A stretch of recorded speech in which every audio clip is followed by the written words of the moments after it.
avec C'est notre moment. Dites oui aux actualités dans votre journal TV. Manomboka amin'ny 5 hatramin'ny 20 no anananay manana fitaovana maro ihany koa ny Agri Plus afaka ampiarahana azy arakaraka ny asa izay atao.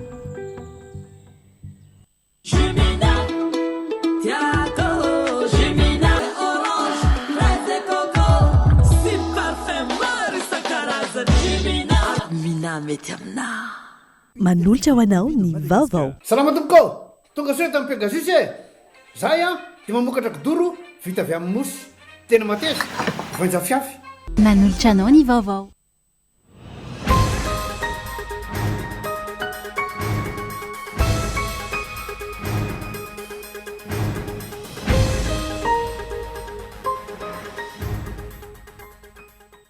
Anavitra ny firenena ny fiaraha-miasa amin'ny samy firenena afrikanina ho ny filohan'ny fanavaozana ny repoblika raha ny ainga teny hivato iazo an'i Egypta ny maraina tio. Andray fepetra ho an'izay manao fandikan-dalàna sosoka amin'ny fandrafetana ny lisam-pividianana ny CENI ho ny filohany nandritra ny fanokafana tamin'ny fomba ofisialy amin'ny fanisana mpifidy amin'ny fanavaozana manontolo ny lisam-pividianana. Tompona ndraikitra ilainy laza ho manana angom-baovao momba ny fisian'olo ny fitondrana teo aloha voasaringotra amin'ny raharaha halatra sy famonoan'olona ankehitriny ka andraikitra ireo voakasika ny manome tatitra ofisialy. Tsena telo no maikilany afo nandritra ny firehetany tsena nanozobe alina ary tsy mbola fantatra mazava ny antony firehetana hatreto.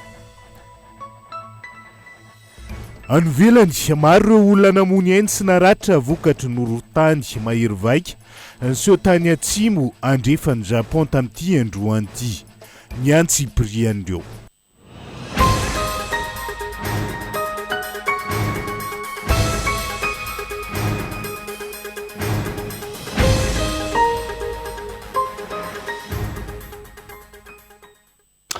Fotoana ny fampalalamba-baovao tsika indray eto amin'ny fitalavitra kolo fa tena ny araba tomboky lasy tongo vavy manasa anao vetrany anaraka ny antsiprian'izay hoentsika manokatra ny fiarahana amin'ity ala ity anavitra ny firenena ny fiaraha-miasa amin'ny samy firenena afrikanina ho ny filohan'ny fanavaozana ny repoblika Madagasikara raha ny ainga teny hivato iazo an'i Egypta ny maraina teo fijidian'izay ionany amin'ny filoha Egyptiana sy anaovantsony fifanarahan'ny-piaraha-miasa maro ihany koa ka eto Andriatsilavo. Ny maraina teo no ny ainga teny amin'ny seranam-piaramanidina hivato iazo an'i Egypta ny filohan'ny fanavaozana ny repoblikan'i Madagasikara sy ny vadiny ary ireo delegasiona niaraka aminy. Teo am-piaingana no nanamafisan'ny filohan'ny fanavaozana ny Antondi. Dia ho any Egypta araka ny zavatra efa resako andenimbeny dia manamafy ny fiaraha-miasa amin'ny firenena afrikanina rehetra satria mbola mitanteraka fa ny fiaraha-miasa amin'ny samy firenena afrikanina no inoko kokoa fa navitra ny firenena afrikanina. Dia ho any Egypta hamaly ny fanasany Andriamatoa Al-Sisi présidentan'Egypta miaraka amina ministra vitsivitsy dia mety hisy contrat maromaro osimiavina kinamandriamanitra. Omaly raha iverenana niraisy ny filohan'ny fanavaozana teny amin'ny lampam-panjakana Yavolo ny delegasiona avy amin'ny vondrona miady amin'ny famotoam-bola aty Afrika Orientale sy Austral izay nanao iraka fanombanana teto Madagasikara niaraka tamin'ny Samifine. Nambaran'ny filohan'ny fanavaozana tamin'izany fa efa nametraka paikady-pirenena miorina amin'ny fanombanana ireo ambana sy ny loza mananotanana mety hitranga i Madagasikara. Dingana lehibe ho an'ny firenena hoy izy io fanombanana natao io satria tsy raisina ho fitsapana fotsiny ihany fa ho fotoana ahafahana mamantatra ny tanjaka ny herijika ary ny lesoka tsy maintsy atsaraina ho fanamafisana ny fahamarina toeran'ny rafitra arabola sy ara-pitsarana ary ho fisorohana eto amin'ny firenena. Tsy maintsy amafisina eo anatrehan'izany ny rafitra nasionaly iadina amin'ny famotsiam-bola, ny famatsiam-bola amin'ny asa fampiroroana ary ny famatsiam-bola amin'ny fiparitahan'ny fitaovam-piadiana mahery vaika. ho andrasantsika araka izany ny akon'izay fitsidihana ataon'ny filohan'ny fanavaozana ny repoblika amin'ny madagasikara any Egypte izay fandray fepetra ho an'izay manao fandikan-dalàna sosoka amin'ny fandrafetana ny lisam-pifidianana ny CENI hoy ny filohany nandritra ny fanokafana tamin'ny fomba ofisialy ny fanisana mpifidy amin'ny fanavaozana manontolo ny lisam-pifidianana androany ankilan'izay mitaky fomba fiasa mangarahara sy fanovana rafitra tsy verena lesoka tamin'ny fampidirana anarana ao anatin'ny lisam-pifidianana teo aloha ny fiarahamonimpirenena sy ny mpanao politika nandritra izay rina fitiavana. Aritra efa-bolana ny faharetany fanisana mpifidy amin'ny fanavaozana manontolo ny lisam-pifidianana izay nanomboka ofisialy androany ka hifarana amin'ny 20 Novambra 2024. Fomba 5 no ahafana manoratra ny anarany olom-pirenena ao anaty lisam-pifidianana. Isan'izany fitetezan'ireo vao miera-panisa mpifidy any anivon'ny fokontany, ny fanatonana fokontany, fangatana fisoratana anarana anabaka, fitetezana ny toerana fivoriana ary any anivon'ny distrika ho an'ireo vao maikakaram-panondrom-pirenena. Isan'ny fepetra takina amin'ireo olom-pirenena feno 20 taona no mihoatra afaka misoratra anarana ny fizakana ny zotom-pirenena malagasy tsy mbola voasazy ary voamarina fa mipetraka eo amin'ny fokontany soratany anarana. Nilaza ny filoha ny CENI fa tsy andeferana izay mandika lalàna amin'ny fandrafetana ny lisam-pifidianana ka handray ny andraikin'ny CENI izay afara amin'ny fanasaziana ara-pitsarana. Dia efa mampitandrina izay ka ny CENI dia tsy hijanona amin'izao fa raha mahatratra izay zany lehibe ny fokontany ohatra na filohan'ny CENI any amin'ny distrika ka manao fampidirana mpifidy matoto dia hitory izay. Raha misy olona tena manao an-tsitrapo fisoratana anarana imbetsaka dia hitory izay. Raha misy manao an-tsitrapo ny fanesorana anarana ao anatin'ny lisam-pifidianana na ny fiezahana tsy ampidirana olona ao anatin'ny listra nefa tokony ao na izy dia hitory izay. Raha ny zava-misy any anivon'ny fokontany nanao fanadinana tamin'ity andro voalohany ity efa tonga ny antoerana ireo fitaovana fanisana mpifidy ary mizara telo ny fomba fiasa amin'ny fisoratana anarana anaty lisitry ny mpifidy. Dia mandondona isa-tokantrano izy ireo dia manontany hoe isaky tokantrano firy ny olona manana karaha-mpanondro afaka hifidy ao amin'ny tokantrano anankiray. Misy taratasy telo zany ndray mijanona ho an'le olona dia ndray ho an'ny mipetraka amin'ny fokontany dia ndray alefany amin'ny CENI. Fa misy koa maketo amin'ny fokontany, misy koa maketo amin'ny fokontany le olona hitany izy afaka misoratra anarana izy eto anivon'ny fokontany. Dia misy farany misy karazana tany hoe fao be dia atao amin'ny firaisana faefatra dia ao koa afaka mandray. Mazava ny hevitry ny olom-pirenena tokony tsy hiverina intsony ny lesoka tamin'ny fisian'ny osoka sy anarana miveriberina anaty lisitry ny mpifidy teo aloha ka takina ny fanovana ny fomba fiasa anatin'ny mangarahara sy madio. Zany ao amin'ilay fokontany mihitsy zany no tokony hoentina amin'ilay izy mba hialana amin'izay le hoe miverimberina le karaha-pifidianana hoe raha be manana karaha-pifidianana efatra tokony hisy fanovana mihitsy zany le fanisana an'le mpifidy zany le fandraisana an'le olona amin'le mpifidy satria inona moa ny tandrotsika amin'le fifidianana eken'ny rehetra madio malalaka mangarahara ao anatiny izay. Ankilany fanovana ny lalam-pifidianana sy ny rafitry hitondriana ny fifidianana aloha no maika tokony imasoana ahafana manitsy ireo lesika nitranga teo aloha tsy veriverena ny krizy miverimberina ho ny fanehoan-kevitry ny mpanao politika. Dia misisika zany ny CENI satria izay no ahafahany manatanteraka ny lizy aloha. Ny fijerevako azy fotsiny amin'ny mpanao politika dia tsy maintsy ratsy fehefara ihany io. Ratsy fehefara io satria tsy io ny rafitra tokony hitondrana amin'ny fifidianana eto. Dia ho hitantsika eo satria raha ny zavatra fantatra aloha hatreto dia andeha ny processus na dialogue politika. Ataovy aloha no audita rehetrarehetra izay nitranga tamin'ny 2019-2018 ny mikasika an'izany rehetrarehetra izany fa tsy atao ohatran'iny firenena. Vola tsy tokony tsoforoana ny laliana teto. Mametraka ayayany koa ny fiarahamonim-pirenena amin'ny olana mety hitranga ka anjary ho fandaniam-bola fotsiny izao firosoana amin'ny fanavaozana ny lisam-pifidianana izao raha tsy eken'ny rehetra ny fomba fiasan'ny CENI amin'izao endriny izao. Nefa ny ao anatin'izay ny tena riska lehibe dia avy eo tsy ho eken'ny vahoaka akory ka lasa fandaniam-bola sy fandanian-kery sy fandaniam-potoana fotsiny zany ilay izy. Dia ny tena izy zany tokony hoe miverina mipetraka ny olona rehetra miresaka hoe ahoana no ahafana indrindra mampangarahara izany ny fanavaozana ny lisam-pifidianana zany ka raha izao zany raha io rafitra mitovy io ihany no hitondra anazy dia mety misy an'izay zany tsy fanekeny ny olom-pirenena sy ny mpisehatra indrindrandrindra izay vokatra atao anatin'izany. Ho faranana ny 7 janoary 2024 ny lisam-pifidianana vaovao ka averina eny anivon'ny fokontany indray izany ny 10 janoary 2024 ahafahan'ny olom-pirenena manamarina ny mombamomba azy raha ny fanazavana trany mpifidy mahery ny 4 tapitrisa ara-tsehivina no kendrena hosoratana anarana mandritra izao fanavaozana manontolo ny lisam-pifidianana izao ka ampiasana amin'ny fifidianana fitsapakevim-bahoaka sy ny filoham-pirenena amin'ny taona 2024 ity lisam-pifidianana vaovao ity. Ivelona ny 3 jolay ho avy izao ny sidina mivantana mampitohy amin'ny Madagasikara sy Komoro raha nampiatoana nanomboka ny volana jolay 2024. Fiverenan'ny sidina izay amifandray bebe kokoa ny mponina sy anatsarana ny fifanakalozana eto amin'ny ranomasimbe indianina Gaeton Andriatsilavo. Raha tokana ampiatoana ny volana jolay 2024 iverina isokatra amin'ny fomba ofisialy ny zoma 3 jolay 2024 avy izao ny sidina mivantana mampifandray na Madagasikara sy i Komoro. Sidina indroa isaky ny herinandro alakamisy sy alahady. Fisokafana izay natao hanamora ny fivezivezena sy ny fifandraisan'ny olona eo amin'ny firenena roatonta sy hanamafy ny fifanakalozana ara-toekarenina. Tafiditra amin'ny paikady fanarenana ny kompania ny famerenana ireo sidina iraisam-pirenena toy ny zotra mampitohy an'Antananarivo sy Marseille, Antananarivo sy Guangzhou, Chine, ankoatra ity sidina Madagasikara Komoro ity.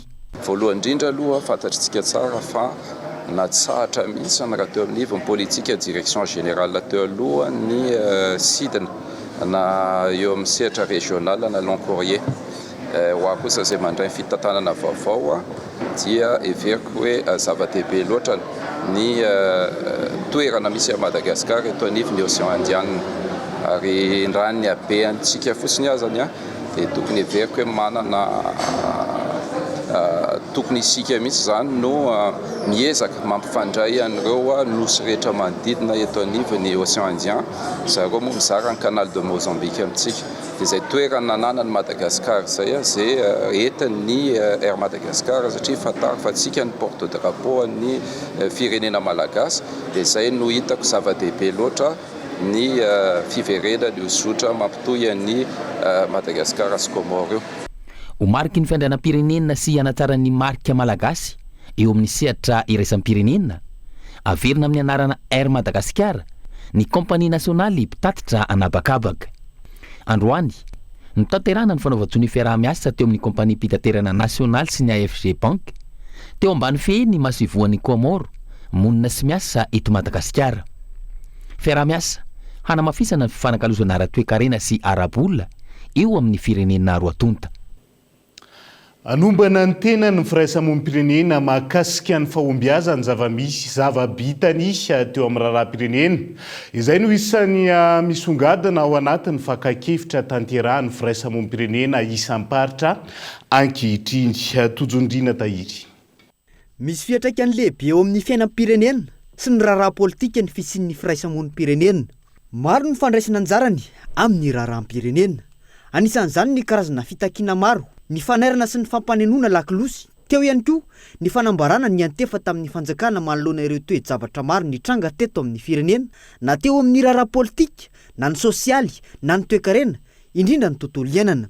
Niroso tamin'ny fakakevitra isam-paritra ihany koa izy ireo ho fanatanterahana ny fikaonan-doham-pirenena eo amin'ny sehatry ny firaisamonim-pirenena. Ho anana lamanga manokana izay manatanteraka ny fikaonan-doha-paritra, teboka maro no mila fanatsarana amin'ny fanatanterahany asa.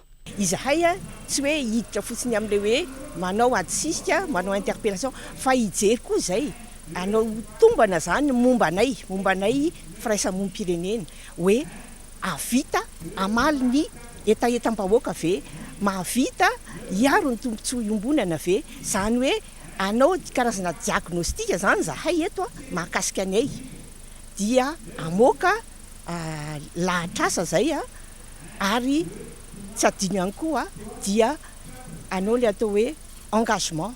Inona ny engagement andreo solitena ny société civile tsirairay ireo hiatrehana nyty hoe ino moa zany fanavaozam-pirenena ity. Zay ngamba no azoko lazay. Ny fisintomana lesina tamin'ny lesoka tamin'ny fomba fiasa teo aloha ny fitadiavana fanatsarana eo amin'ny asa no tanjon'ny firaisamonim-pirenena amin'izao fakakevitra izao. Tazana teny avokoa ireo fikambanana sy ONG maro isan-karazany ary ireo mpiarina zony mpanjifa. Aharitra 3 andro ny fivoriana ity aorian'ny fanangonana sy ny fandravonana ny hevitra avy amin'ireo mpisehatra rehetra hisy ny tsoakevitra ho raisina ny zoma ho avy izao. Fanontaniana mipetraka amin'ireo firaisamonim-pirenena malagasy no hoe naomby tamin'ny asany ve izy ireo sa tsy manoloana ny korotana politika miverimberina sy ireo olana maro samihafa tsy voasoroka mialoha teto amin'ny firenena manoloana ny tetika sa maro ahazona famatsim-bola hoentin'izy ireo miasa ho amin'izany. Mikasika ny raharaha vony sy alatr'olona eto amin'ny firenena amin'izao fotoana izao, tompona andraikitra eto amin'ny firenena ilay nilaza ho manana hangom-baovao marim-pototra momba ny fisian'ny olon'ny fitondrana teo aloha. Voasaringotra amin'ny raharaha halatra sy famonoan'olona amin'izao fotoana izao ka andraikitra ireo voakasika no manome taditra ofisialy. Ankilany natsangana ny sehatra nabaka vaovao ho fitoroana, antrangana herisetra ankabeny sy ny tsy fandriam-pahalemana miseho azony rehetra manome hangom-baovao malalaka hanafainganana ny fikarohana sy ny fanadiadiana ao anatin'izay. Tsy ary Soarvelo. Misarika nisy ny mpanara-baovao ny filazan'ny filoha-hevitra eo anivon'ny antenimiram-pirenena misana ny faritana Antananarivo ny amin'ny fanana ny vaovao marim-pototra mikasika ny fisiana tompona ndraiky mpanjakana ambony mpiaradida amin'ny fitondrana teo aloha voaroroy ho ao ambadiky ny famonoana sy alatr'olona amin'izao fotoana. Mitana ndraikitra eto amin'ny firenena no nanely izany vaovao izany ka tokony hetsika ny tompona ndraiky mpanjakana voakasika hanome ny vaovao ofisialy amin'ny anarany mangarahatra ho ny mpanao politika. Tompony ndraiky mpanjakana no miteny mino fa fantany tsara ny zavatra teneniny matoa izy nilazan'izay manana ny hangom-baovao marim-pototra any aminy ihany koa zany izy noa no vokatry ny tenenany an'izay. Ny anay zany ny angatahanay anafainganana ny fanadiadiana mba hahafahana mamoaka ny olona tompona ndraiky indrindra ty le olona lazain'ny filoha-hevitry ny antenimiram-pirenena fa efa voasambotra ty. Mitoy ankila ny fanamafisana ny fepetra samihafa manoloana ny trangana fakanankeriny sy famonoan'olona. Tafatsangana ka efa miasa ny sehatra nabaka ahafahana mitoroka sy manome hangom-baovao momba ireo trangana herisetra na tsy fandriam-pahalemana. Anamorana ihany koa ny fikarohana sy ny fanadadiana mifandraika amin'ny fahaverezan'olona. Ary mipetraka ho tsy ambaratelo ho an'ireo ianjadiana herisetra sy ireo vavolombelona manome hangom-baovao aminatiny fanomezana fitorohana dia ao anatin'izany misy karazany roa zany ao anatin'io plateforme io dia ny olona very na ny zaza na olon-dehibe na ireo olona varira na olon-dehibe na kely io. Ty sehatra ty dia amin'ny alalan'ny lien na roy https://www.vbg.pn.gov.mg. Ankoatra izay amafisina ny andro masim-pokon'olona sy ny fepetra mametraka ny tsy fahafahana mivezivezy amin'ny alina na ny couvre-feu isam-pokotany izay manomboka amin'ny 10 ora alina hatramin'ny 5 ora maraina. Misy ny fiara-miasa eo amin'ny ireo avomiera ny fandriam-pahalemana sy ny polisy-pirenena manao fisafona isan'andro sy isan-kalina raha neny amin'ny fokotany tsara faritra Tsimbazaza nanaovana fanadihadiana. Dia nisy ny fiara-miasa miaraka amin'ny polisy ny 5e arrondissement zay trano fokotany somary vitsy ny polisy dia misy manao misy mifandimby izy manao rotation fa ankoatra ny polisy koa dia misy koa tonga ry zareo maramila dia na tsy ary mpitandro filaminana dia misy foana ny fanapahan-kevitra avy aty amin'ny fokotany mandeha foana ny andro masim-pokon'olona dia mandeha foana ny communication raha misy tsangan-javatra tampoka natao 10 vonjy-maika aloha ny VFP raikitra voamera fandriam-pahalemana raikitra. Efa raram-pirenena ny trangana sy fandriam-pahalemana eto Madagasikara miseho ankehitriny ka tsy tokony onona amin'ny filazana ny fisian'ny mpanararoatra na mpanakorotana ny mpitondra fanjakana. Mila vaovao ofisialy sy vokatra aingana ny vahoaka ny amin'ireo olona ambadika izao zava-mitranga izao ifehezana ny famoizana ain'olona. Ao anatin'izao firongatry ny alajaza sy ny fahaverizan-jaza ny olona eto Madagasikara zao dia manambahiny ny sampana fampahalalam-baovao amin'ity ality dia tsy iza fa ny commissaire de police Menandroby Jerry Amimiria. Izy no lehibe ny division de la police des mœurs et de la protection des mineurs. Miarabanao tonga soa atao anatin'ny fampahalalam-baovao amin'ity ala ity. Ao anatin'ny fikirakirana ny antotanisa mahakasika an'izay trangana fahaverezana olona izay nareo eto Madagasikara amin'izao fotoan'izao. Inona ny tranga isan'ny matetikeo raha ny ataontsika eo anatin'izay fikirakirana ny antotanisy zay? Miarahaba ny Richard dia miarahaba antsika rehetrarehetra manaraka izao fampahalalam-baovao zao amin'ny zao alina izao. Tonga dia maliko an'izay fanontanianao zay raha ny hita sy tsikarotra zany zao amin'ny alalitan'ny fanadihadiana zay ataonay ny ankabetsahany zany hita hoe fugue raha miteny vazaha zany zay hoe fugue zany tena betsaka ao raha ny fanadihadiana natao zany fugue. Io fugue io misy endriny ohatra hoe na le zaza bedy ka nianandao tokantrano na le zaza ohatra nirarana tsy hanao zavatra anankiray satria manko ny fanadihadiana nataonay koa zany nahitana hoe misy zany anatin'izay le hoe fanodikodinana zaza tsy ampy-taona le fanaovana sipa ny rarana amin'iny na hoe mandeha mampiaraka any zany le zaza. Fisanjaton'ireo tranga hita no makasika an'izay fugue zay. Ny mikasika an'izay fugue zay zao raha ohatra le atao tanisa taloha teo zao natao dia any amin'ny 75% le tranga atao zany fugue ny tena betsaka. Fugue ny tena betsaka tamin'izay dia ao ihany koa zany nahitana tandrevaka ny ray aman-dreny zany hita tanatin'izay hoe tsy fanarahana maso hoe le zaza zany lasa tafandeha any tsy voara-mason'ny ray aman-dreny raha ohatra le amin'ny ankizy kely hitantsika reny betsaka tamin'ireny zao ny tandrevaka avy amin'ny ray aman-dreny. Mifandraika amin'ny resaka ataontsika hoe halatra sy lay von'olona izay amboizana aina manahoana indray ny makasika an'ireo kary eo? Tena marina zay misy tokotrany le hoe vonone ainana fohy zany tanatin'izay. Misy moa zany efa hitantsika iny natolotra ny fitsarana moa zany fa misy zany ny sasany mbola eo anatin'ny fanadihadiana zany tompony andraikitra amin'izay zay tsy iza moa zany fa ny eo anivon'ny cellule mixte d'enquête zay sahan'ny police sy gendarme sy ny eo anivon'ny brigade criminelle ary ihany koa ny service cybercriminalité mifandrombona zany amin'izay fanadihadiana. Raha ny antotanisa farany commissaire ao anatin'izay mety hoe manahoana na ahitana fienana sa manahoana afaka mahazo antotanisa exact ve ialana tsiny amin'ilay ny antotanisa exact zany zao izy navoaka ny ministre ny fitsarana iny teo 256 ny hitantsika iny dia raha ohatra zany ny isa iny manko zany tsara mariana satria be dia be ny olona taitra be hoe tao miakatra foana marina zay miakatra nataontsika zany teo mamoaka foana zany tsika zao lasa cumulatif zany le isa fa tsika zany tsy nanala mihitsy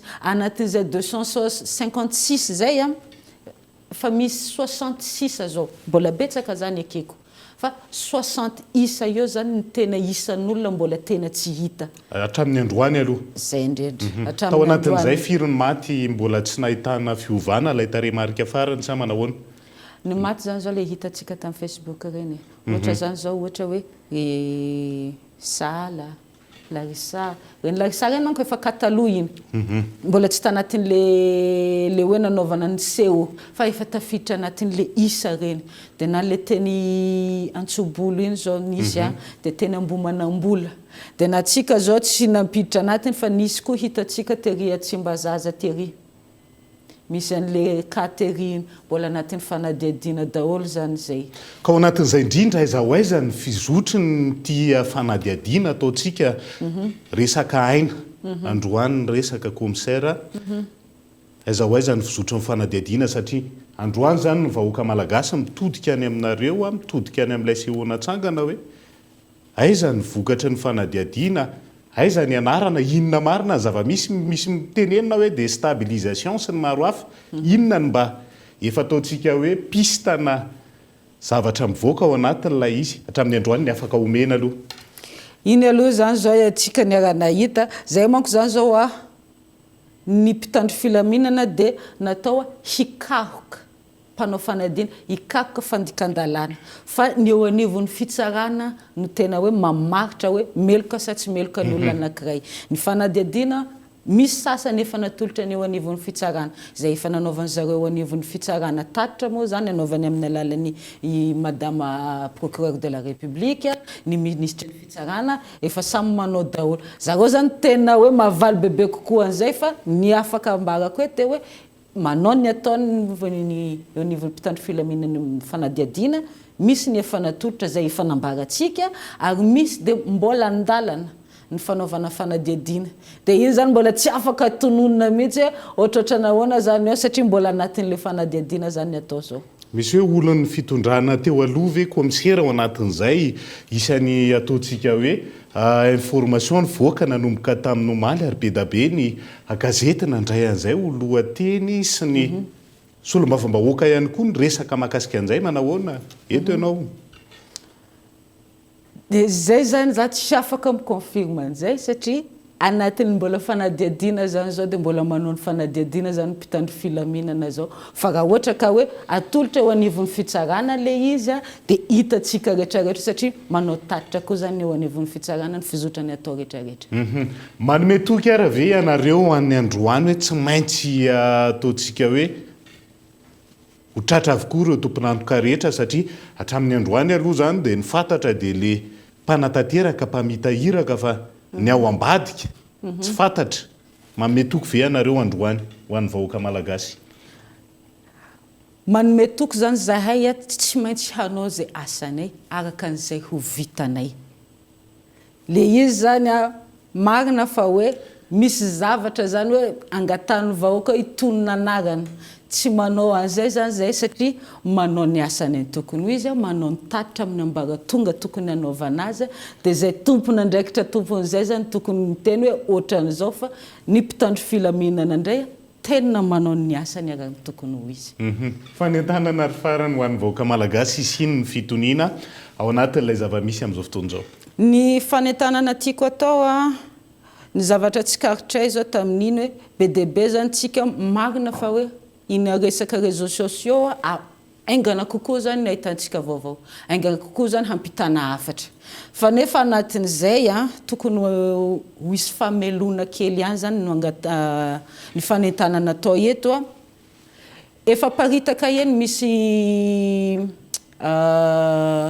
le numéro aparitaka atsika azo antsona reny ohatra hoe ligne verte zao 147 ny an'ny gendarmerie 119 reny maimaim-pona afaka anaovantsika signalement na dénonciation zay ka hitatsika mampiayay eny anivon'ny fiarahamonina misy atsika any dia tia koa zao misy numéro anankiray koa zany tia flotteny zareo amin'ny centre opérationnel ao tsara lalanao dia ny 038 28 344 04 na 038 07 881 46 io zany flotteny zareo amin'ny centre opérationnel ao afaka tsona koa zany io 24/24 mandeha foana io numéro io fa ny fanentanana tiako atao efa mandeha moa zany ny tompony andraikitra rehetrarehetra anivon'ny ministera manao fanentanana dia entanana koa zany hoe raha mahita tranga atsika any mba ampandre ny tompony andraikitra akaiky atsika indrindra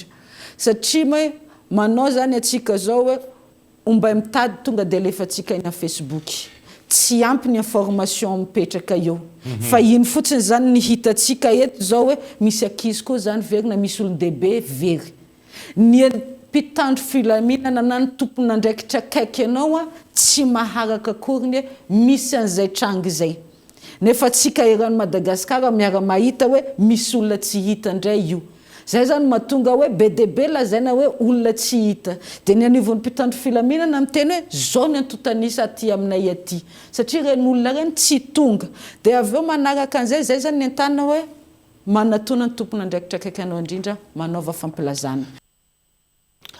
Agasitrahana ny commissaire de police Menandroby Jerry Amimiria avy eo anivony DPM nitondra n'izay fanazavana mahakasika izay dia izay ihany koa no entsika misedredrety eo anaty doka fohy aza misaraka amin'ny ary.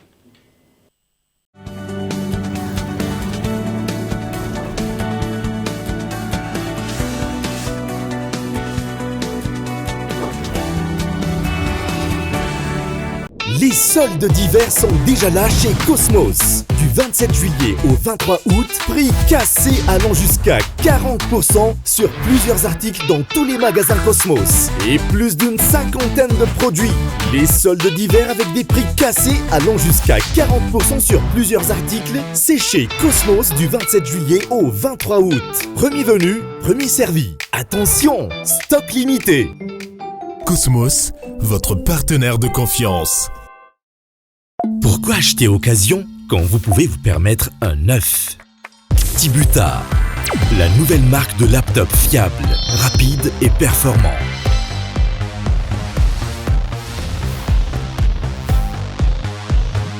Tibuta, vous aussi vous pouvez vous le permettre. En vente chez Cosmos, distributeur Uditech.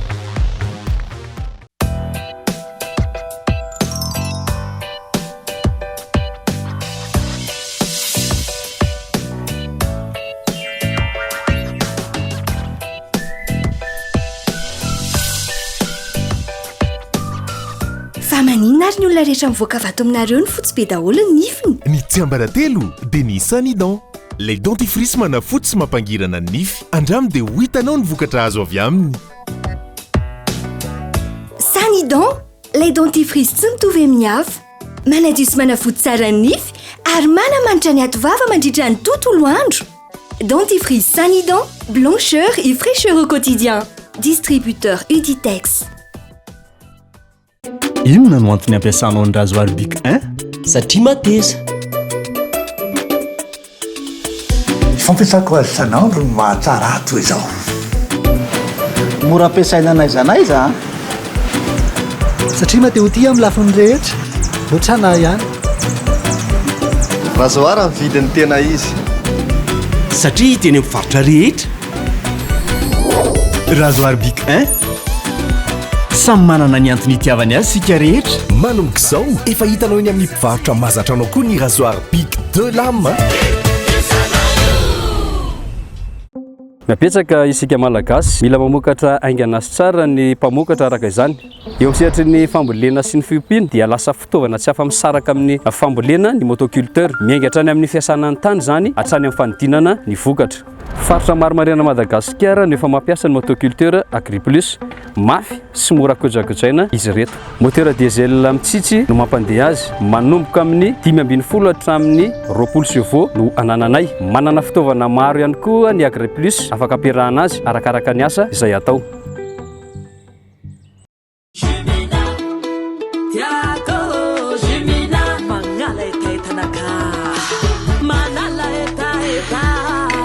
Hitanao mpivarotra rehetrarehetra meilleure qualité mitondra vitamine C. Ny goût tegna naturel tsy pirate fa tegna réel. Parfait orange, fraise et coco sy parfait maro isan-karazany. Avy agny Europe amle tegna top. Mina mety aminà. Salama tompoko, tonga soa tamin'ny Pegasus e. Zay a dia mamokatra kidoro vita avy amin'ny mosy. Tena mateza, voanja fiafy. Manitsy azon-damosina ary manampy amin'ny fitsaboana azy. Fonina azy safidianana. Tsy tiany biby kely io a. Tsy mandray lelanafo. Azo andalorana. Azo atao coussin ao ana-canapé. Mety boela gilet de sauvetage. Ary mbola misy tapis masoltsy amin'ny loko isan-karazany. Tsy mifidy toerana n'aiza n'aiza. Mahatapy soka, mora diovina sady tsy matahotra rano, nefa malefaka. Pegasus koa dia mbola manana canapé sady fandriana. Ary isolant thermique, ilay mampangatsiatsika ny atitrano amin'ny andro mafana sy mihazona ny hafanana amin'ny andro mangatsiaka. Dia tonga varaliana fa misy revo izay tiany. Demain, je code des applis. Moi, je soigne. Moi, je lance ma marque. Et moi, je conçois des maisons. Et toi, viens écrire ton futur avec YAS et l'Alliance française d'Antananarive. Au carrefour des formations, des métiers et de l'emploi, 10e édition du 4 au 8 août. Conférences et ateliers du 4 au 6 à l'AFT Andavamamb. Le grand salon les 7 et 8 à l'esplanade du Kianzabaria Mamasn. Université, centre de formation, entreprises qui recrutent. Tous là pour te rencontrer, toi. Entrée gratuite. Prends ton CV. Viens tracer ta voie au carrefour des formations, des métiers et de l'emploi. YAS, partenaire officiel de ton avenir. Oh, oh, yes.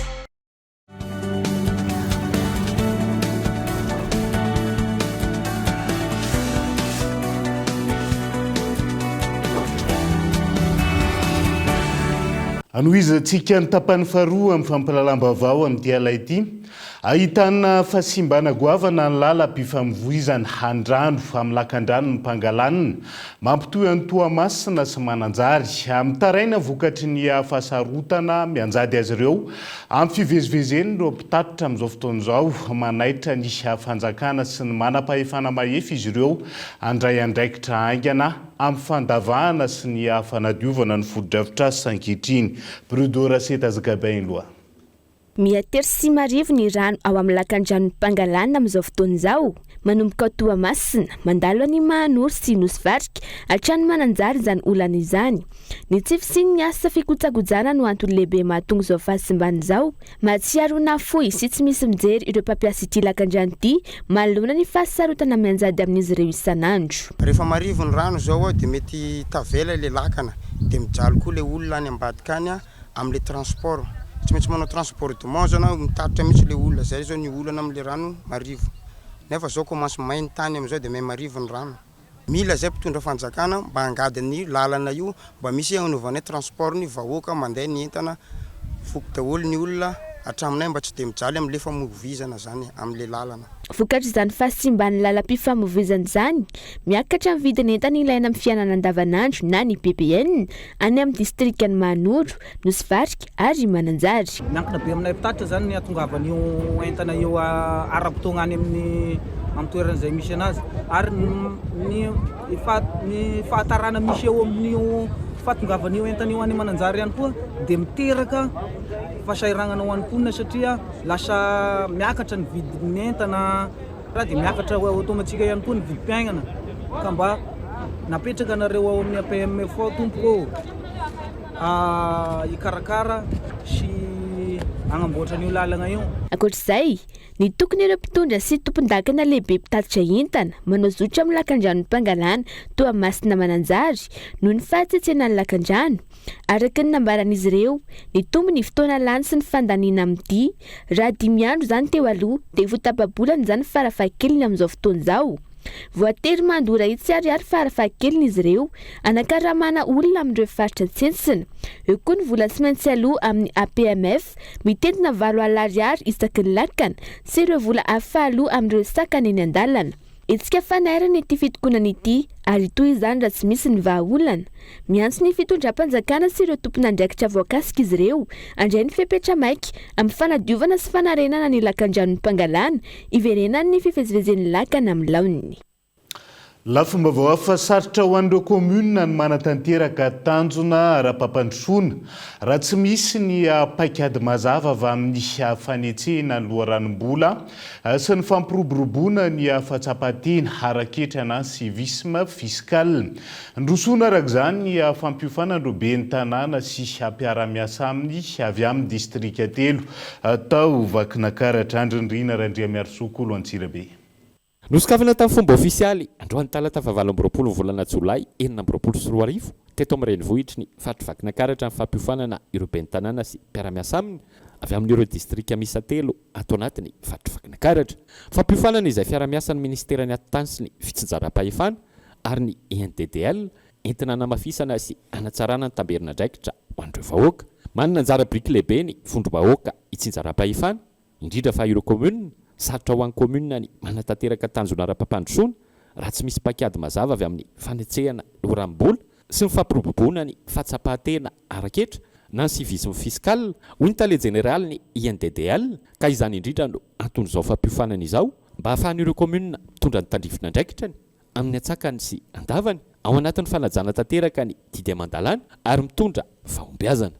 Sarotra amin'ny komuna ny anatanteraka ny tanjona ara-pampandrosoana raha tsy misy ny paikady amin'ny fanetsehana loharanom-bola sy ny fampiroboroboana ny fahatsapantena araketra na ny civisme fiscal satria zava-dehibe tokoa ny fahafahamanao ara-bola indrindrandrindra ato anatiny ka izay no mahatonga izao fampiofanana izao mandritra ny 4 andro mba hahafahan'ireo komuna mitondra antsakany sy andavany ny tandrifin'andraikitra ao anatin'ny fanajana tanteraka ny didy aman-dalàna ary mitondra fahombiazana manoloana izay tamberin'andraikitra zay miompana kokoa amin'ny fanatsarana ny kalitaon'ny tolo-draharaha sy ny fampivoarany fotodrafitrasa ho an'ny vahoaka fotony. Aorian'ity fiofanana andiany voalohany ity dia manana paikady mifanandrify amin'ny tanjona arabola sy fampirobobona ny fahatsapatena raketra ireo komuna mba hahafahany manetsika loharam-bola ary manome tamberina ndraikitra sy mametraka ireo fotodrafitrasa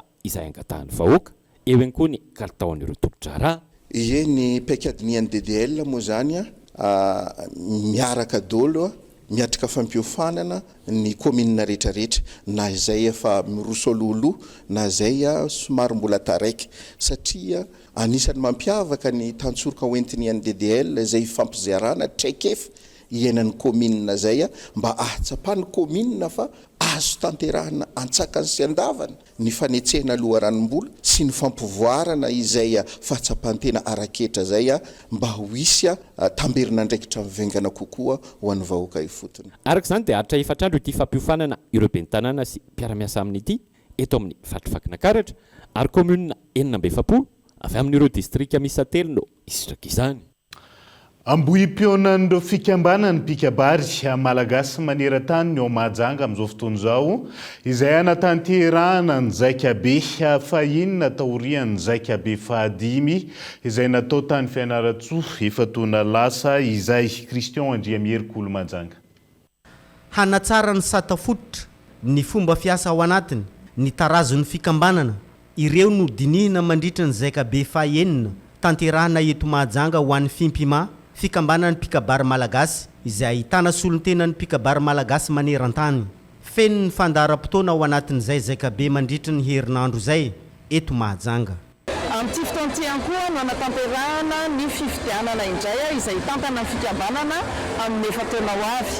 Ary ankoatran'izay dia zava-dehibe loatra ny fifaneraserana ny mpikambana fifanakalozana kolontsaina amin'ny alalan'ny trano eva izay hita eto Mahajanga anasana ny vahoaka amin'ny Mahajanga rehetra satria raha tonga eto ianao dia efa mahita trano hoe ohatry ny ahoana ny any Toliara, ny any Antsiranana, ny any Fianaratsoa, ny any Tomasina sy ny maro hafa.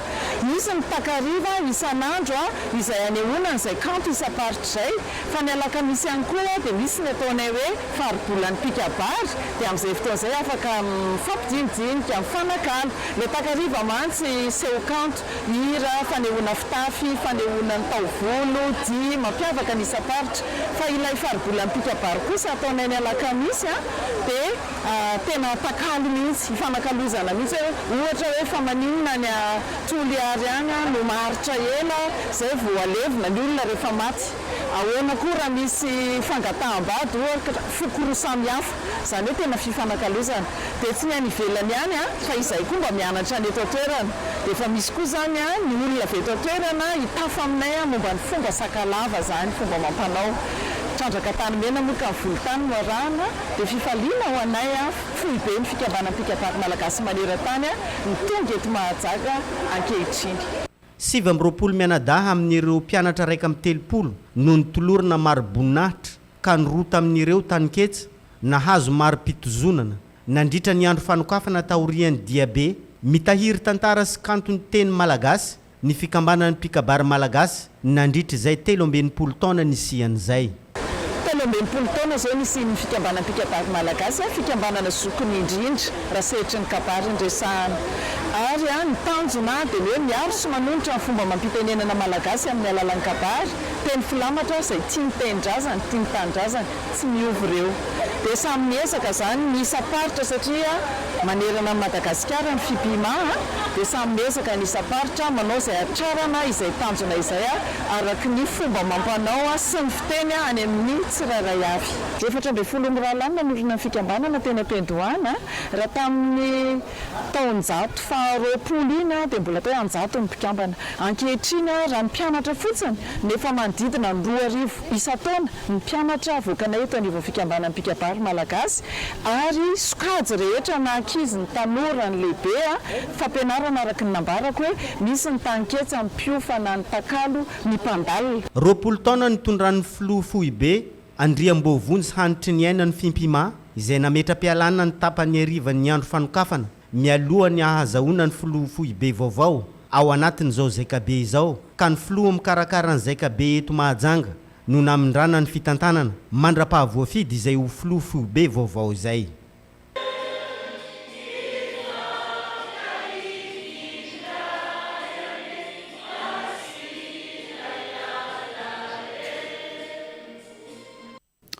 Nahitana firetana ny tsena Nozobe alina ka tsena telo no may. Mbola tsy fantatra ny antony firetana treto, nilazany teo anivo ny Ministeran'ny Varotra sy ny Fandrefana fa hanampy ireo mpivarotra hamerina amin'ny laon'ireo taratasy-mbola may. Andao rahantsika ny antsiprian'izay. Nitrangana firehetana teny amin'ny tsena Nozobe omaly alina, tsena miisa telo, nahitana kojakoja maro isan-karazany toy ny fitaovan'ny mpianatra sy fitaovana ilaina amin'ny andavanandro ny maika ila firehitra nandritra izany, tsy nisy ny naratra, tsy nisy ny ainana fohy. Tamin'ny valo sy fahatelo no niseho ny lozy, vokisa telo no may. Fourniturana kahie dia kiraro dia kojakojan-dakozia sasy. Izay zany no tena foibe misy. Hatreto aloha tsy fantatra ny fiandohany fa nefa mandefana dia tsy. Araka ny fanazavan'ireo nanatry maso, nateo aza ny fifanomezan-tanana nataon'ny fokon'ny olona sy ny mpamonjy vono, adiny iray taty aoriana voavofeny afo noho ny tsy fampian'ny fitaovana. Ny anakiroa zany tokony ho may, le tsena plastika sy le kiraro, fa le anankiray le varotra fourniture tokony tsy may ihany, fa tsy lisy tsy araka dia za mbola niantso pompe hoe tio ary sefa misy trano anankiray may tao amin'le fourniture zany, hoe tio mba milena koa hoe may ho an'ny ato dia milena dia efa tonga pompe fa anna dia teo amin'ny eny lizy vofi any tao anatin'ny 1 heure teo ngamba lizy dia tao lizy dia efa vofi amin'ny rehetrarehetra daholo. Arak'izany, nanapa-kevitra ny teo anivo ny Ministeran'ny Varotra sy ny Fanjifana fa hanampy ireo mpivarotra amerina amin'ny laoniny ireo taratasim-barotra may izy ireo, misoratra ny fanadihadiana mikasika ity famaizan-tsena Nozobe ity. Efa miroso amin'ny fanomanana ny fidiran'ny mpianatra ny ankamaroany ireo ray aman-dreny amin'izao fotoana izao. Maro amin'izy ireo no nisafidy tsy handefa ny zanany hiala sasatra fa nanokana ny vola hiatrehana ny taom-pianarana vaovao. Andao rahantsika ny fanadihadiana mikasika izay. Saika mifantoka amin'ny fampidirana mpianatra avokoa ireo ray aman-dreny amin'izao fotoana. Tsy nanomana teto-bola ho amin'ny fialan-tsasatra ny ankamaroany noho ny fahasahiranana. Manodidina ny 2 hetsy ariary ny vola homanina ho an'ny mpianatra iray, ankoatra ny fitaovam-pianarana, ny fitafy sy ny maro hafa. Satria le zaza telo mo le fidiram-bola kely, tena hoe kely. Dia ny doram-pianatra, ny fitaovam-pianatra, ny kitapom-pianatra etsy an-dany ohatr'izany satria zareo raha vao ratsy le kitapo dia vakamo izy mianatra. Dia tsy maintsy hoe mba hividanana vaovao izy rehefa le voalohany fidirana ohatr'izao dia mba mampazoto anazy. Dia izay mahatonga le izy hoe makavantasy kely ray volana zany satria 8 septambra izy dia efa miditra mianatra. Dia mbola enjakenjana kely ihany fanangonana an'izay satria le karama kely. Azo anankitelo. Dora fotsiny dia efa manetsiny miaraka amin'ny kolasy. Makabana ray volana satria ny eo amin'ny fidiram-bola ny olona tsirairay zany tsy voatery hitovy. Ankehitriny zao iainy antsika zao visy kely zao ny tena mampiana janaka ankehitriny satria na amin'ny EPPR zao ny droit andoavam-bola amin'ny EPPR zao sy ny any amin'ny libre dia efa tsy dia maharaka intsony ny olona ankehitriny no fahatratsika. Ankoatra ny fahasahiranana, antony mahatonga ireo ray aman-dreny misafidy tsy handefa ny zanany niala sasatra ihany koa ny tsy fandriam-pahalemana sy ny halatr-olona eto amintsika. Ny voalohan'ny volana septambra raha tsy ahivina ny fidiram-pianatra araka ny tetiandro navoaka Ministeran'ny Fanabeazam-pirenena. Tonga ato anatin'ny fotoana ifamizarana andreo vaovao nisongadina atao amin'ny page Facebook ny vaovao Kolo TV tamin'ity androany indraisika. Tafatsangana ny foto-drafitrasa famatsin-drano unité de traitement compact vaovao eny Andohany mandro 16 no tanteraina omaly alatsinainy andrana fampandehanana io toby famokaran-drano io. Marina fa hanatsara ny famatsiana eny Ambohipo sy Ambolikandrina ity foto-drafitrasa ity rehefa hiditra amin'ny tambazotra. Intsenkilany, nilaza ny Jirama fa mbola anaty ny fanohizana ny fanatanterana tetikasa maromaro mikendry ny fanatsarana ny famatsin-drano eto Antananarivo izy ireo. Ka nisan'izany ny tetikasa fanatsarana ny fampisitrahana rano fisotro madio izay efa tsy ny banky irasan'ny pirenena vola. Manoloana ny trangana tsy fandriam-pahalemana miseho eto amin'ny firenena dia nidina teny an-kianja teny amin'ny CEO FDS nanao fisafonana tampoka ny Prime Ministre Rajon Arson Mamitina Al. Tonga nijery fotony ny zava-misy nankahery ireo tompon'andraikitra sy ny vahoaka voakasika ary nanome toromarika mazava mba hampandeha aingana sy hampahombiazana ny fandraisana andraikitra ny tenany. Vombonina mitotaly 270 azo fisaka ny 20 amin'ireo miampy azo tsotra 720 izay samy tsy ara-dalàna no sary ny tompon'andraikitra tao amin'ny atelier fanodinana azo iray tao Antsaramandroso Mapinkondy. Natolotra ny fitsarana ny 17 ny volana Jolay 2024 ny raharaha ka nahiditra ponjavonjy maika ilay tompon'ilay atelier fa natobiana ireo azo avo notrandrana ntsokosoko ireo ary olona miisa 4 piratsy-kombakomba amin'ny kosa no mbola karoiny amin'ny tiraraha ity.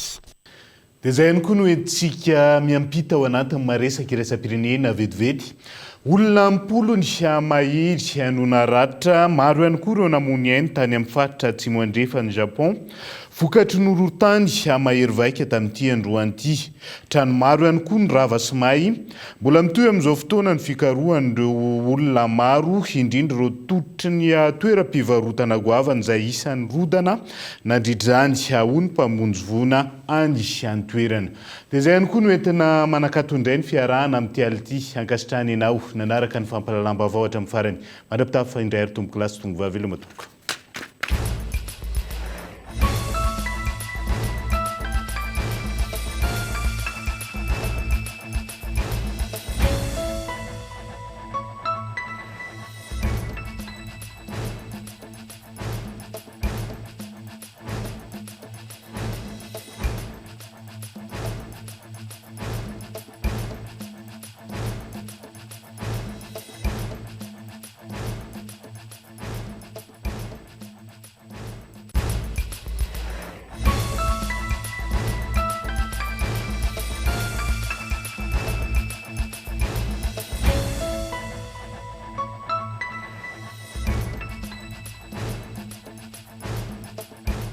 Ramatomboko, tonga soe tamin'ny Pegasus e. Zay dia mamokatra kidoro vita avy amin'ny mosy. Tena mateza, voanja fiafy. A présenté ny vava. Manomboka amin'ny 5 hatramin'ny 20 chevaux no anananay. Manana fitaovana maro ihany koa ny Agri Plus afaka ampiarahana azy arakaraka ny asa izay atao.